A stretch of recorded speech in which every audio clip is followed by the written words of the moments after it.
투자는 건강하게, 맘 편하게, 오래. 안녕하세요. 케빈 베스만 허정욱입니다. 오늘 촬영일자 5월 6일 화요일입니다. 오늘은 산업에 관련된 말씀 드려보려고 합니다. 최근에 중국의 CATL이라고 하는 2차전지 기업에서 엄청난 컨셉의 배터리를 개발을 했습니다. 물론 이 배터리 자체에 대해서 소개를 해드리는 분들은 아마 많으셨을 거라고 생각을 해요. 근데 저는 조금 이게 우리나라 기업들, 우리나라 2차전지 기업들이 앞으로 주가가 회복이 되고 또 성장성이 다시 회복이 되고 다시 어떻게 보면 적자 국면에서 빠져나오는데 어떠한 임팩트가 있을 것이냐를 조금 생각하고 정리하는 데 시간이 걸렸고요. 이번에 출시가 된 그 나트륨 배터리, 낙스트라라고 하는 것에서부터 우리나라 기업들을 우리가 앞으로는 어떻게 분석을 해야 되고 또 이 2차전지 산업이 발전하는 시장의 방향성을 우리는 어떻게 분석을 해야 되는가 좀 제 생각을 말씀드려 보도록 하겠습니다. 화면으로 가시죠. 네, 기사를 조금 캡처를 해왔습니다. 한국은 아직 LFP인데 중국 넥스트 나트륨 배터리 출시. 사실 이것도 그렇게 맞는 말은 아닙니다. 한국은 아직까지 NCM 배터리라고 표현을 해야 되고요. 물론 LFP가 NCM보다 좋다는 이야기는 아닙니다. 한국은 아무래도 아직까지는 셀 모듈 기준으로는 NCM 배터리 비중이 높을 텐데 어떤 느낌에서 이렇게 LFP 쓰셨는지는 잘 모르겠습니다. 그래서 어쨌든 나트륨 배터리라고 하는 게 정확하지는 않지만 이렇게 소금 배터리라고 해놨잖아요. 엄밀히 말하면 소금은 염화 나트륨이죠. 그냥 나트륨이라고 보시면 안 되기는 하지만 어찌됐든 나트륨 배터리, 리튬이온 배터리에서 나트륨이온 배터리라고 하는 컨셉이 출시가 되고 좀 이따 정리를 해드리겠지만 CATL에서 이거가 상용화될 수 있는 시점을 굉장히 앞당겨서 잡는 바람에 우리나라 배터리 업체들이 좀 발등에 불 떨어진 그런 격이 되겠습니다. 처음 보시는 분들을 위해서 가볍게 설명을 드려볼게요. 우리가 2차 전지에서 양극재라고 하는 게 어떤 거고 음극재라고 하는 게 또 어떤 거고 분리막과 전해질이라고 하는 건 또 뭐냐라고 설명을 드려보면 여기 지금 양극 전해질, 분리막, 전해질, 음극 이런 식으로 구조가 되어 있죠. 자, 충전을 할 때는요. 리튬이온이 양극에서 음극으로 이동을 합니다. 근데 이동을 할 때 양극재하고 음극재 사이에 분리막이 없잖아요. 분리막이 없으면 얘네가 그냥 곧바로 섞이면서 터져버립니다. 열폭증 현상이 발생을 해요.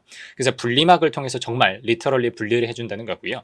전해질이라고 하는 거는 리튬이온이 굉장히 용이하게 왔다 갔다 할 수 있도록 만든 어떤 윤활제 같은 윤활제 통로 같은 그런 역할을 해준다고 보시면 돼요. 그 다음에 양극재는 플러스 우리 캐서드라고 하나요? 갑자기 헷갈리네요. 이게 캐서드인지 어너드인지 헷갈리네요. 하고 음극 요 사이에서 리튬이 왔다 갔다 한다고 보시면 되는 거죠.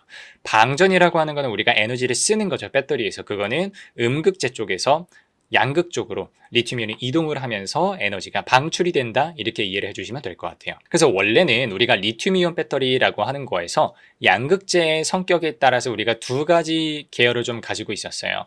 한국 회사들이 기존에 좀 잘하고 있었던 NCM 3원계 배터리라고 하는 게 있고요. 중국 애들이 잘하고 있는 LFP 계열의 배터리가 있습니다. 근데 참고로 여러분들이 혹시 오해하실까 봐 말씀을 드리면 NCM 배터리에 리튬이 안 들어간다고 생각을 하시는 분들이 있어요. 아니에요. 리튬은 리튬 이온이 우리가 왔다 갔다 해야 되기 때문에 기본적으로 무조건 들어가야 됩니다. 근데 그 리튬 이온 배터리에서 양극재의 성분이 주로 니켈, 코발트, 망간 혹은 알루미늄, 이게 NCM, NCA, NCMA 이런 식으로 우리가 조합을 하는데 니켈, 코발트, 망간, 알루미늄이 들어가는 거를 우리가 3원계 배터리, NCM 배터리라고 하고요. LFP 배터리는 리튬, 인산, 철 배터리 우리가 이렇게 이야기를 합니다. 자, 배터리 성능을 결정하는 여러 가지 요인들이 있을 거예요. 사실 제가 이렇게 단순하게 정리한 6개 말고도 사실 여러 가지 기술적으로 우리가 구분을 해볼 수가 있긴 한데 여러분들이 투자를 하시는 관점에서 살펴보셔야 되는 6가지를 정리를 했고요. 에너지 밀도라고 하는 거는 기본적인 성능을 의미합니다. 얼마나 출력이 강하냐라고 봤을 땐 아직까지는 상대적으로 NCM 계열이 LFP보다는 강할 수밖에 없고요. 대신 수명, 충전, 방전하는 그 왔다 갔다 수명, 내구성 이런 것들이 어떻게 되냐라고 하면 아무래도 LFP 계열이 수명은 조금 더 긴 편입니다. 무게는 LFP가 되게 무거워요. 그래서 초창기 LFP 배터리 같은 경우는 전기차 탑재가 조금 어려웠었다는 그런 분석이 있죠. 대신 이렇게 성능이 좋은 NCM 계열 배터리가 생산 단가, 생산 원가는 굉장히 높습니다. LFP 계열이 이러니까 중국 애들이 이걸 선택을 한 거예요. 굉장히 저렴해요. 근데 되게 재밌는 게 성능이 높은 만큼 그만큼 열 관리가 어렵고 그만큼 열 폭주 형상에 대한 가능성이 높습니다. 사실 우리나라 굉장히 많은 이제 운전자분들께서 전기차로의 전환을 조금 고민하고 신중하게 생각하시는 부분들 중에 하나가 최근에 화재 사건도 있었고 폭발 사건도 있었고 몇 가지 그런 인시덴트들이 있다 보니까 아무래도 사람들이 조심하는 게 있잖아요. 그러다 보니까 근데 그런 게 주로 NCM 계열에서 좀 더 화재 위험이 높다 이렇게 보시면 되고요. LFP 계열은 상대적으로 열 폭주 현상은 굉장히 작은 걸로 알려져 있습니다. 저온 성능, 이게 왜 중요하냐면요. 특히 겨울철에 중요합니다. 원래 이 리튬이온 배터리라고 하는 게요. 우리 여러분들 아이폰 쓰시는 분들도 아마 좀 체감을 하실 것 같은데 온도가 급격하게 내려가게 되면 배터리가 제 성능을 못합니다. 충전도 잘 안 되기 시작하고요. 방중도 갑자기 되는 그런 아이러니한 현상들이 일어나는데 저온 환경에서 성능이 어떻게 유지가 되느냐라고 하면 NCM 계열은 여기도 아직까지 부족하긴 합니다만 아직까지는 상대적으로 조금 더 잘한다고 보시면 되고 원래 LFP 계열은 굉장히 좋은 성능이 많이 떨어졌습니다. 온도가 마이너스 10도, 영하 10도 밑으로 내려가게 되면 성능이 급격하게 저하되는 모습을 지금 보여주고 있거든요. 그래서 이런 식으로 한국의 2차 전지 업체들은 NCM 계열을 잘하고 중국의 2차 전지 업체들이 LFP 계열을 그동안 잘해왔었다 이렇게 봐주시면 될 것 같아요. 그러던 와중에 이제 나트륨 이온 배터리가 등장을 합니다. 에너지 밀도는 LFP가 최근에 굉장히 이 에너지 밀도가 많이 올라왔거든요. 그러다 보니까 전기차에 조금 더 많이 침투를 하게 된 그런 모양인데 작게는 100Wh per kg 그리고 크게는 170kg당 175Wh가 제가 알기로 LFP랑 좀 비슷한 걸로 알고 있고 NCM은 아직까지는 에너지 밀도가 더 높습니다. 한 200에서 300Wh 정도 나오니까 더 높은데 근데 문제는 CATL의 발표기는 합니다. 26년도에는 200Wh를 달성할 수 있을 것 같다라고 하다 보니까 점차 나트륨이온 배터리의 에너지 밀도, 즉 성능이 리튬이온 배터리의 그것을 좀 잡아설 수도 있다. 그런 분석이 나오고 있고요. 영하 40도에서 사용 가능하다라고 합니다. 특히 LFP 배터리가 여기서 문제가 많이 됐었다고 방금 전에 말씀을 드렸죠. 근데 나트륨이온 배터리는 영하 10도에서 5%에서 80%까지 충전하는데 한 15분 정도밖에 걸리지 않더라 라고 이야기를 하고 있고요. 그리고 충전 속도 5분에 520km까지도 갈 수 있는 그런 성능을 유지한다라고 하니까 상당히 저온 성능도 괜찮다 보시면 되겠습니다. 이것뿐만 아니라 열폭주 가능성을 굉장히 많이 낮춰서 NCM보다 훨씬 더 안정적인 그런 배터리라고 보시면 되고요. 무엇보다 이게 가장 매력적이겠죠. 그리고 이게 가장 중국다운 배터리겠죠. 기존에 우리가 쓰던 리튬 배터리보다 50배가량 저렴하다고 합니다. 더군다나 리튬이라고 하는 거는 물론 그래도 우리가 광물 중에서는 그나마 희귀한 광물이라고는 하지만 그래도 어떤 제한이 있거든요. 공급량에. 근데 우리가 나트륨이라고 하는 거는 앞에서 비교 기사에서 잘못 비교한 거긴 하지만 비교한 것처럼 소금이라고 표현하지 않습니까? 정말 지구 곳곳에 널려 있는 게 나트륨이거든요. 그러다 보니까 전 세계 공급량이 풍부해서 뭐 이런 쪽으로 수급 걱정을 하실 필요는 없겠다. 이런 말씀드립니다. 그러면서 이번에 CATL이 자기네들의 나트륨이온 배터리의 브랜드라고 공개한 게 낙스트라라고 하는 게 있어요.